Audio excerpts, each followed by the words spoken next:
అసలు ఎప్పుడైనా మీరు రాత్రిపూట ప్రశాంతంగా కూర్చొని ఆకాశం వంక చూస్తూ అసలు నేను ఎందుకున్నాను, ఈ ప్రపంచం ఎందుకుంది, అసలు ఈ రియాలిటీ అంటే ఏంటి, ఇదంతా నిజమా లేక ఏదైనా భ్రమనా అని ఆలోచించారా?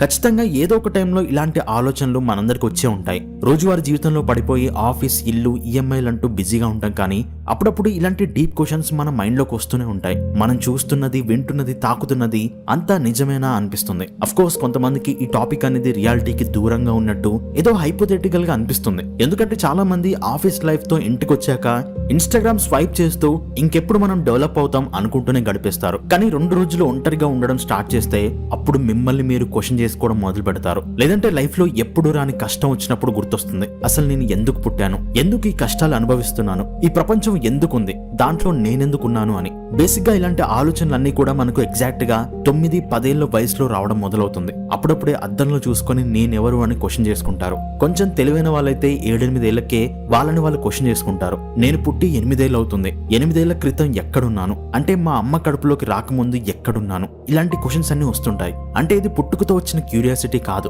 అది ఫస్ట్ టైం ఆలోచించడం మొదలు పెట్టాక వచ్చే క్యూరియాసిటీ. మన గురించి మనం తెలుసుకుంటున్నప్పుడు, మన గురించి మనం ఆలోచిస్తున్నప్పుడు ఒక రకమైన ఎంజాయ్మెంట్ వస్తుంది. ఏదో తెలుసుకున్నాను అనే గొప్ప ఫీలింగ్ చాలా బాగుంటది. కానీ అప్పుడు మనందరికీ వచ్చే ఆ క్వశ్చన్స్ కి ఇప్పటికీ సమాధానాలు లేవు. అసలు వాటికి సమాధానాలు వెతకాలని కూడా ఎప్పుడో మర్చిపోయాం. అండ్ అవేమీ మీనింగ్ లేని ప్రశ్నలు కాదు.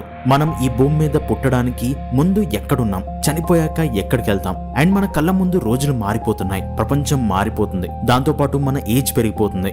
మనం చిన్నప్పుడు పెద్దవాళ్ళని చూసి, ముసలి వాళ్ళని చూసి వాళ్ళు వేరు మనం వేరు అనుకునే వాళ్ళం. కానీ కొన్నేళ్లకు మనం కూడా అలాగే అవుతామని, కాలంతో పాటు మనం కూడా పెద్దవాళ్ళం, ముసలి వాళ్ళం అయిపోతామని ముందే ఊహిస్తాం. కానీ ఎందుకో ఆ ఏజ్కి వచ్చాక మన ఆలోచనలు, మన పర్సనాలిటీ ఎలా ఉంటుంది అనేది ఊహించుకోలేకపోతాం. కానీ ఒక్కసారి మనకు ఏజ్ పెరుగుతున్నప్పుడు, అదంతా జరుగుతున్నప్పుడు ప్రపంచం, సమాజం మనల్ని మర్చిపోతుంది. అప్పుడు ఇలాంటి సమాజంలోనైనా మనం బ్రతికింది అనిపిస్తుంది. అయితే మనం పుట్టడానికి ముందు అసలు ఎక్కడున్నాం అనే ప్రశ్నతో స్టార్ట్ చేస్తే, సైన్స్ ప్రకారం యూనివర్స్ లో శక్తిని క్రియేట్ చేయలేం, అలాగే నాశనం కూడా చేయలేం. అలాంటప్పుడు మనం పుట్టడానికి ముందు, మనం లేనప్పుడు ఒక క్షణంలో అసలు ఎలా పుట్టుకొచ్చాం? అంటే ఒక ప్రాణం రూపంలో శక్తి అనేది క్రియేట్ అయినట్టేనా? ఇది సమాధానం లేని అతిపెద్ద ప్రశ్న. ఎందుకంటే అదే సైన్స్ ప్రకారం శక్తి అనేది ఒక రూపం నుండి ఇంకొక రూపానికి మారుతుంది తప్ప కొత్తగా పుట్టడం అనేది జరగదు. అంటే ఒక ప్రాణం అనేది అంతకుముందు ఇంకొక రూపంలో ఉండేదా? ఉంటే ఆ రూపం ఎలా ఉంటుంది? ఆటమ్స్ రూపంలో ఉండేదా, లేకపోతే ఇంకేదైనా రూపంలో ఉండేదా? అలా ఉంటే సడన్ గా ఒక తల్లి గర్భంలో ప్రాణంగా ఎలా మారింది? సరే, స్పెర్మ్ అనే ఒక పదార్థం ఒక రూపం నుండి ఇంకొక రూపంలోకి మారడం చాలా న్యాచురల్ ప్రాసెస్ కావచ్చు. కానీ ఆ మాంసపు ముద్దలోకి ప్రాణం, కాన్షియస్నెస్ ఎలా వచ్చింది? చాలా మంది ఈ క్వశ్చన్ ని అర్థం చేసుకోలేరు అండ్ దీన్ని పక్కన పెట్టేస్తారు. ఎందుకంటే సైన్స్ అనేది కేవలం పదార్థం మీదనే రీసెర్చ్ చేస్తుంది కాబట్టి దానికి తెలిసిందే చెప్తుంది. కానీ ప్రాణం అనేది దేంతో తయారవుతుంది? దానికి ఆటమ్స్, ఎలక్ట్రాన్స్ ఇలాంటివి ఏమైనా ఉంటాయా? ఒకవేళ సైన్స్ కి తెలియని ఇంకేదైనా పదార్థంతో తయారైతే కనుక్కోవడానికి ట్రై చేస్తుంది. అంటే ప్రాణం ఒకవేళ డార్క్ మ్యాటర్ తో కానీ, డార్క్ ఎనర్జీతో కానీ తయారవుతుంది అంటే దాన్ని తెలుసుకోవడానికి ట్రై చేస్తుంది. కానీ ఇక్కడ ప్రాబ్లం ఏంటంటే జీవం ఆర్ కాన్షియస్నెస్ మీద ఫండమెంటల్ గా రీసెర్చ్ చేయడానికి పాసిబిలిటీ లేదు. ఎందుకంటే మళ్ళీ బ్రెయిన్ దగ్గరికి వెళ్లాల్సి వస్తుంది. ఇంకో పాయింట్ ఏంటంటే ఇక్కడ జీవం వేరు, కాన్షియస్నెస్ వేరు. ఎందుకంటే బ్రెయిన్ డెడ్ అయిన మనిషి ఎన్నేళ్ళైనా బ్రతుకుతాడు. అంటే ప్రాణానికి, కాన్షియస్నెస్ కి సంబంధం లేదు. అగైన్ ఇవన్నీ సమాధానం లేని ప్రశ్నలు. సైన్స్ దగ్గర దీనికి సమాధానాలు లేవు.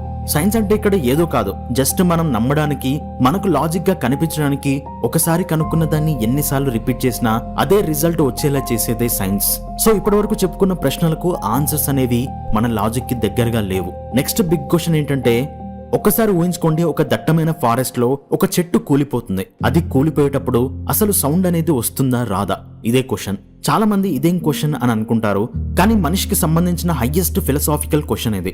ఎందుకంటే ఒక చెట్టు కూలిపోతే సౌండ్ వస్తుంది కదా అని ఎవరైనా చెప్తారు. కానీ ఇక్కడ ఫ్యాక్ట్ ఏంటంటే ఆ చెట్టు కూలిపోయేటప్పుడు అక్కడ ఎవరైనా ఉన్నారా లేదా అనే దాని మీద దానికి సౌండ్ వస్తుందా లేదా అనేది డిపెండ్ అయి ఉంటుంది. ఎందుకంటే ఒక సౌండ్ అనేది వేవ్ రూపంలో ప్రయాణించి మన చెవి లోపలికి వెళ్లి ప్రాసెస్ అయినప్పుడే అది సౌండ్ లా మారుతుంది. లేకపోతే అది కేవలం ఒక వేవ్ మాత్రమే, దానికి ఎలాంటి శబ్దం లేదు. సో ఆ చెట్టు కూలిపోయేటప్పుడు మనిషి ఒక్కడే కాదు, చెవులున్న ఏ జంతువు ఉన్నా సరే ఆ చెట్టు కూలిపోయేటప్పుడు వచ్చే వేవ్ అనేది చెవిలోకి వెళ్ళినప్పుడే అది శబ్దంలా మారుతుంది. సో ఇక్కడ పాయింట్ ఏంటో కొంచెం డీప్ గా ఆలోచించండి. మనం అంటే మనుషులు ఆర్ జీవుడు కానీ లేకపోతే అసలు ఫిజికల్ ప్రపంచమే లేదు. నువ్వు ఉన్నావు కాబట్టి అది శబ్దంలా మారింది. నువ్వు లేకపోతే అసలు యూనివర్స్ లో శబ్దమే లేదు. అండ్ ఇంకో విషయం ఏంటంటే మనం కళ్ళుతో చూసేవి అన్ని కూడా మనం స్పృహలో ఉంటూ చూస్తున్నంత వరకే ఉంటాయి.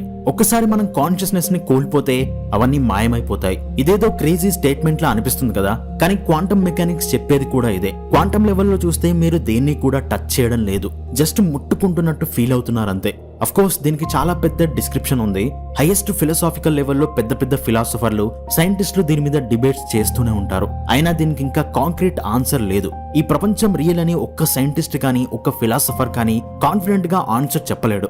ఈ స్టేట్మెంట్స్ మీలో కొంతమందికి అర్థం కాకపోవచ్చు, కానీ వెళ్ళి దీని గురించి సెర్చ్ చేయండి, తెలుసుకోండి. అదొక సముద్రం లాంటిది. కొన్ని క్వాంటమ్ మెకానిక్స్ వీడియోస్ మన ఛానల్లో ఉన్నాయి, కొత్తగా వచ్చిన వాళ్ళు వెళ్ళి చూడండి. అకాడమిక్ గా క్వాంటమ్ మెకానిక్స్ ఏం చెప్తుందో కాకుండా ఫిలాసాఫికల్ గా ఏం చెప్తుందో అర్థం చేసుకోవడానికి ట్రై చేయండి. తెలుగు యూట్యూబ్ లో ఎక్కడా దొరకకపోతే కింద కామెంట్ చేయండి, ఖచ్చితంగా దాని గురించి ఒక లాంగ్ వీడియో చేద్దాం.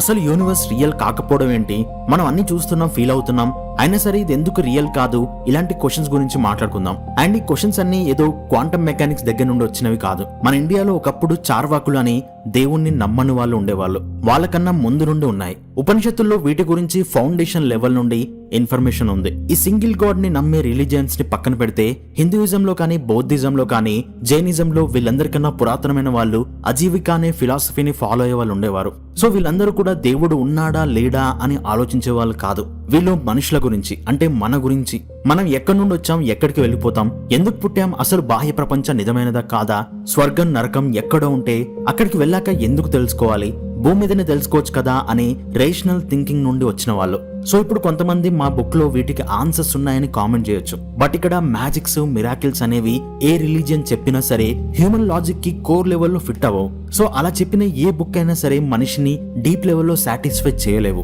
అంటే ఎగ్జాంపుల్ కి మీ ఫ్యామిలీలో ఒకరు మీ కళ్ళ ముందు చిన్న ఏజ్ లోనే చనిపోతే మీ మత పెద్ద వచ్చి దేవుడు నీకు మంచి చేస్తాడు అని చెప్పడం వరకే సరిపోతుంది. కానీ ఫండమెంటల్ గా అసలు ఇలా ఎందుకు జరిగిందనే క్వశ్చన్ మీకు కాన్స్టెంట్ గా రన్ అవుతూనే ఉంటుంది. దానికి ఎక్కడా ఆన్సర్ ఉండదు. ఫైనల్ గా ఆన్సర్ దొరక్క ఆ క్వశ్చన్ కూడా మర్చిపోతారు, ప్రపంచంతో కలిసి గుడ్డిగా వెళ్ళిపోతూనే ఉంటారు. సో ఇవన్నీ చాలా డీప్ అండ్ బిగ్గెస్ట్ క్వశ్చన్స్. ఇంకొక బిగ్ క్వశ్చన్ ఏంటంటే, మీలో ఎంతో మంది జాబ్ చేస్తూ ఉంటారు, కాలేజెస్ కి వెళ్తూ ఉంటారు. ఒక్కసారి ఆలోచించండి, మీ రోజులు అలా వెళ్ళిపోతూనే ఉన్నాయి, మీ ఏజ్ పెరుగుతూనే ఉంది. ఒక మెకానికల్ లైఫ్ లో షార్ట్ పీరియడ్ లో వచ్చి వెళ్ళిపోయే సంతోషంతో రోజులు గడిపేస్తూ ఉన్నారు. సరే కొంచెం రిలీఫ్ కోసం వెకేషన్ కి వెళ్ళినా సరే గంటల తరబడి ట్రావెలింగ్, అక్కడ జస్ట్ 2-3 డేస్ కి ప్లాన్ చేసుకుని మెకానికల్ గా చూసి రావడం, మళ్ళీ ఎప్పుడు ఇంటికి వెళ్తామా అన్న ఫీలింగ్ తో వచ్చేయడం. ఇలా వెకేషన్ కి వెళ్ళినా సరే దాన్ని ఎంజాయ్ చేయలేరు, ఎందుకంటే మీరు హ్యాపీనెస్ ని ఎప్పుడో మర్చిపోయారు, మీకు అసలు గుర్తు కూడా లేదు. మంచి సినిమా చూస్తున్నప్పుడు ఆ హ్యాపీనెస్ గుర్తొచ్చినట్టు అనిపిస్తుంది, కానీ సినిమా అయిపోయాక మర్చిపోతారు. లిటరల్లీ ప్రతి ఒక్కరికి అదే జరుగుతుంది. ఈ ప్రాసెస్ లో ఏం జరుగుతుందో తెలుసా, టైం అయిపోతుంది. మీరు ఈ ప్రపంచాన్ని వదిలి వెళ్లిపోయే టైం దగ్గరకు వస్తుంది. మనందరం మనకు తెలియకుండా అనుకునేదేంటో తెలుసా, మనం ఈ క్షణం ఇలానే ఉన్నట్టుగా ఎప్పుడూ ఉంటామని అనుకుంటాం. అసలు మనం ప్రపంచాన్ని విడిచి ఎక్కడికి వెళ్ళలేం కదా అని అనుకుంటాం. అంటే మనకు లోపల ఒక ఎటర్నల్ అనే ఫీలింగ్ ఉండిపోయింది. మన పక్కనున్న వాళ్ళు మన కళ్ళ ముందే చనిపోతున్నా సరే ఆ సమాధిలోకి రేపు మనం కూడా వెళ్ళబోతున్నాం అనే రియాలిటీని ఒప్పుకోలేం. పైకి చెప్పుకోవచ్చు ఎవరైనా చావాల్సిందే అని, కానీ కోర్ లెవెల్లో మనం దాన్ని యాక్సెప్ట్ చేయలేం. ఎందుకంటే మనం ఈ యూనివర్స్ కి చెందిన వాళ్ళం, ఈ యూనివర్స్ లోనే ఉంటాం. దీన్ని వదిలేసి ఎక్కడికి వెళ్తాం? మన జ్ఞాపకాలు, మన ఆలోచనలు ఇవన్నీ ఎలా పోతాయి, అసలు నేనెలా డిసప్పేర్ అయిపోతా అనే ఫీలింగ్ లో ఉంటాం.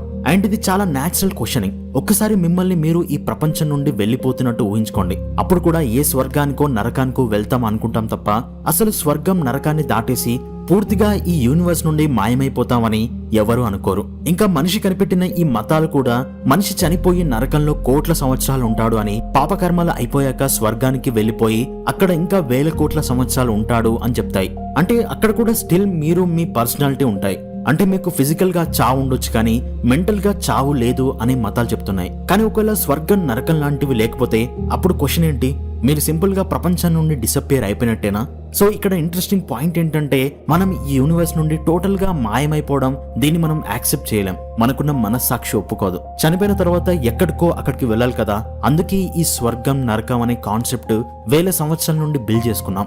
ఎంతలా అంటే స్వర్గానికి వెళ్ళడానికి పెద్ద పెద్ద పిరమిడ్లు కట్టుకుని సమాధుల్లో పడవలు కూడా పెట్టుకున్నారు ఈజిప్ట్ వాళ్ళు.